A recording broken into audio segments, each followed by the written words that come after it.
Welcome to Tidbit Talkin. Here's some ideas about boatloads of entertainment media. Some serious, others not so much. Generally only spoilers for whatever's currently featured, and a bit of vague references to other things in a shared universe. Now with all of that out of the way, here we go.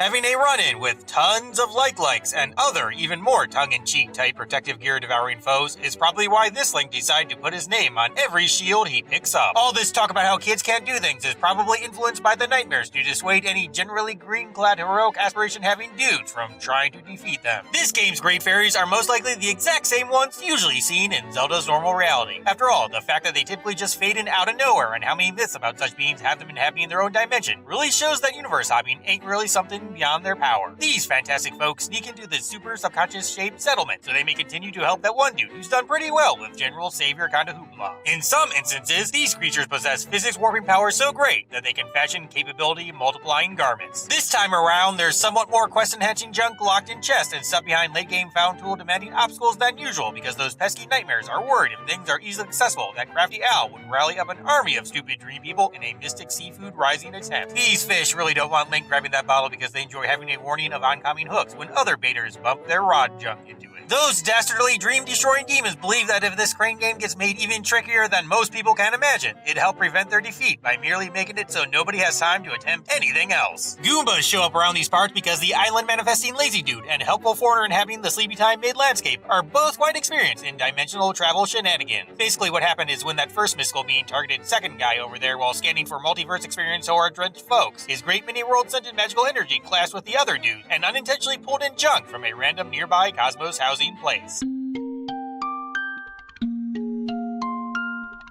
Paul knows he'll get lost in the hills later due to an instinct buried deep within him as a mere aspect of something's recurring dream. Granted, he doesn't simply want to do this because his creator compels him to for no reason at all, as unconscious minds are generally just random like that. Rather, what happens is certain unpleasant mindscape invaders are giving him an urge to wander up there because they know such a distraction can help prevent certain entities from getting out of bed, especially if the dude winds up dead in a trauma-inducing sort of way. Forrest's shaded Nintendo mascot is just tying that Red 1 series found creature he's babysitting to this dungeon's entrance every time he goes in. The thing's having a blast waiting though, since it gets to constantly chomp on those endlessly instantly regrowing flower beasts. Link's sword actually is pretty strong compared to those walls. Getting bashed against them isn't what's damaging this bottle. It's the genie shaking around with his fireballs inside due to all that sudden vibration. She's called crazy because one must experience a brush with death in order to test out her product. Delightful Devil Dude thinks carrying stuff is a burden because he doesn't understand that an arm-hand combo can grip things much better than typically fingerless things such as wings. The Nightmares hold a disdain for color because as beings made from shadows, they pretty much lack it entirely. Also, there's some fun irony here going on with how magical fearmongers can help but unintentionally empower what terrifies them. This is especially enjoyable because this accidental enhancement prevents them from getting rid of things like this outright in an instant obliteration activating sort of way. The best they can pull off is sealing whatever is making them piss themselves. It's likely Richard really only does care about one particular leaf due to sentimental value the thing holds. It could very well be that he simply doesn't know how to adequately describe said shade-shaping shard to Link, so he just demands all five. These monkeys probably build all the structures on this island. That crocodile dude who hoards bananas is most likely their best customer. Also, it seems as if he's able to do nothing but hang out near those fruits of his because he can live off rent money collected from everybody else. Doors that exclusively open by a pot-crushing action must require specific pressure that only an adequate heirloom smashing can provide. Normally, this guard was meant to punish people who trashed the castle's treasures. Everything here was initially intended as a temptation trap sort of thing. Dude just fell in with the monsters because poor pay made him hate his tree-hugging boss. Those evil teleporting Muppet bird wizards can't handle charging Pegasus mood assaults because constantly looking back and forth like that has made trying to observe quickly moving beings quite the disorienting task. Certain restlessness-disdaining dark overlords permit and even encourage non-paid side quest sparking shenanigans because his dungeon maker is the ultimate wake-up putting off distraction. Anyhow, said frightful foes are all really cocky, so they don't see how granting loads of easily repeated practice to any would-be heroes could potentially cause problems for them. Maybe they even think doing this frequently enough could drive a participant insane in an I've already beat my main opponent delusion-generating sort of way. Marin's comments about playing the song every once in a while could very well be because the Nightmares constantly try to erase this windfish waking tune from her mind. Nap-obsessed beings like this walrus and Terran most likely never experience unpleasant dreams themselves. This would all be because those mental world-ruining tyrants love taunting their host with dark irony, torture, malarkey. Mr. Wright's photo gift was likely dropped by one of those out-of-place Mario foes with a note attached that says something like, "the one you're supposed to capture." Miss Ocean Watcher's frequent singing of a certain supernatural sleep-ceasing song has made reality's rules alter enough within her immediate vicinity that she can make the crane do junk which should be impossible. Thwomps generally look pretty scared in this game because the things are extremely confused about how they wound up in this strange dimension. These gravity-gobbling goons regain normal composure at times, though, because they're reminded how their glorious sole purpose of smashing unsuspecting fools can still be performed here unhindered. This ain't some nightmare, it's just a run-of-the-mill hungry giant fish. You don't feel like deploying an elite minion here because suffocating underwater is horrifying enough. The only reason one gets sent out for that next hero-challenging locale is because this kid's defeat of said flipper-flaunting fiend has proven him quite able with managing to avoid drowning. This fellow probably died attempting to swim in the bay near his home. He stumbles upon Link after the latter grabs those flippers because never collecting them himself is his greatest regret. Also, given his proximity to her hut, he may be Syrup the Witch's fallen son or grand one. Purchasing/renting rafts is so expensive and riding them gets quite dangerous because the nice nap neutralizers fill this guy with an irresistible urge to convince others building one to escape the island is totally not feasible. Master Stall might have been the one who undid all these bridges upon stealing the hookshot in an attempt to mock potential champions who dare put a stop to his nightmare boss's operations.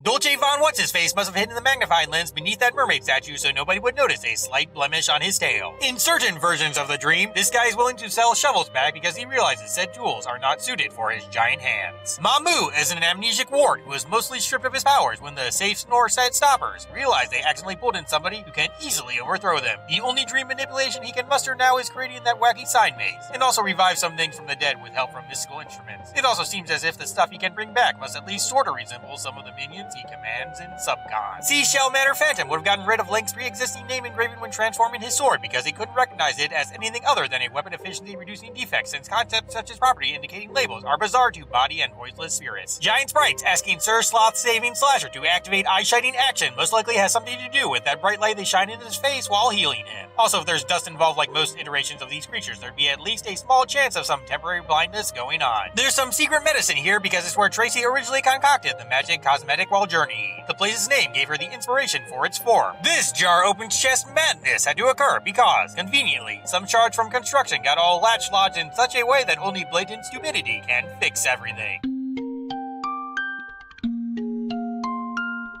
That's not Kirby. It is another member of his species, though, specifically one who was kidnapped by the nightmares at birth and made into a child soldier. This single bomb-filled trunk isn't a mere joke. It's a hint that all the destruction an adventurer is currently causing will wind up being totally beneficial. There's subtle salve here because Mad Mistress once wanted to go somewhere she could get a spectacular view of the whole island in an attempt at determining whether or not any other landmasses existed. There being a lot of bombable walls here could very well be the result of those Groundmaker bots accidentally bumping into official room borders when controlled by folks who ain't so good at wielding them. This thing is just called a magic rod without any sort of flaminess indicating descriptor because there's no ice variant available for whoever's currently making an attempt at supernatural mislabeled aquatic mammal rousing. A scenario which most likely formed by the nightmares always snatching up chilling contraptions for themselves whenever they wind up naturally rendered, so continued unnatural frostlock manufacturing can go unhindered. Hothead's harmed by mystical melting might because it overtakes his normal high-temp essence crap and causes said stuff to fade along with it after designated sorcery limitation expiration whatnot begins. He's hurt by it while Blaze barren because the thing also drains away the oxygen around him needed to reignite. Supernatural physics never really let the regular ones catch a break, it seems. Friendly neighborhood gravekeeper's inspiration for this time final challenge was him getting stressed out over whether or not his only customer would return before he thought up a new one. People easily warp indoors on Koholint when such actions typically can't be performed in any other region because not-awake scientific laws getting restricted by those pleasant doze-off eradicators in ways which prevent regular residents from simply sailing away, screwed the normal rules in really interesting ways. Death Eye has boomerang-related defensive problems because the concept of a weapon that eventually became a toy over time baffles Big Bad Bedtime Boss extremely. The nightmares keeping this world intact almost definitely prevented its inhabitants from ever being truly happy, so getting erased is probably kinda good for everybody in a way. Marin can only be reincarnated as a seagull if Link never dies because creating what's technically an entirely new life would spend too much magical stamina the Windfish wouldn't possess if he had to resurrect Hyrule's hero even just once. The bow is especially expensive and particularly powerful here because this Link has so many fond memories of using the silver arrows that it scared those kooky nightmares as they scanned him upon entry. Whirlwind black hole terrors were formed from tapping into Captain Dimension Hopper's worry of the Moon Pearl failing. Guardian acorns may very well be a universe-crossing gift from this timeline's horribly regretful Great Deku Tree to help make up for that whole dead hero thing. Turtle Rock showing up last once again most likely has to do with those Defiling Devils designing the ultimate dungeon based on whatever the current challenger's greatest fear is, which in this case is Link worrying about said place's Dark World equivalent, having done more than simply opening it up when forced into an animated state. These floor creation machines were generated by the dreams of those Thunder Dragon serving little robot dudes from Skyward Sword wishing to have more paid break chances. Any instances of such stuff showing up in the real world are caused by those aforementioned quirky contraption characters actually finally building them. On a more than somewhat related note, the Windfish might be Levias who transformed over time, much like his dragon god buddies often do.